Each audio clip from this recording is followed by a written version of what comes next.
Have you ever started a compact smart home project, only to realize your controller board is way too large for the enclosure? It is a common mistake to overlook physical dimensions until it is too late, turning a clean project into a cluttered mess of jumper wires. That is where a more specialized, miniature board like the XIAO ESP32C6 comes into play. It is designed to solve that size problem while still offering modern connectivity options that many older, larger boards simply do not provide.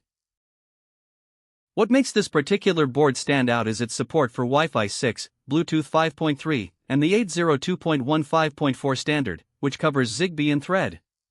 This is a big deal if you are trying to future-proof your home automation setup. While everyone talks about high-speed internet, most smart home sensors thrive on 2.4 GHz networks because of their range and penetration. This board leans into that reliability, making it a great candidate for remote sensors.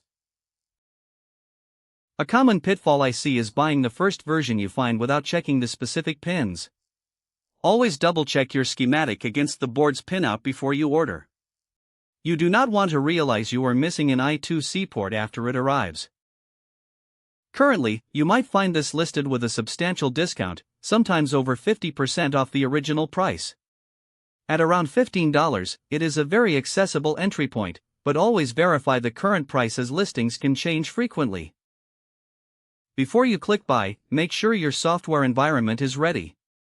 Whether you are using AWS IoT, Microsoft Azure, or just local home automation scripts, ensure your libraries support the C6 chip architecture.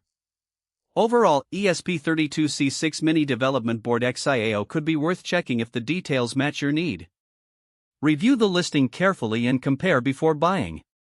The goal is a balanced decision based on visible facts, not a forced recommendation or exaggerated claim. One practical caution: because these boards are so small, they have very specific power delivery requirements.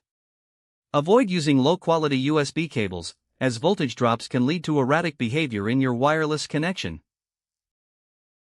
If you are an experienced hobbyist looking to shrink your projects or start experimenting with Zigbee and Thread protocols, this board is a very strong contender. It is not just about the hardware, it is about the efficiency of your build. If this seems like the missing piece for your next build, check the details, compare the available variants, and confirm the latest pricing. It is a simple way to keep your projects professional and reliable.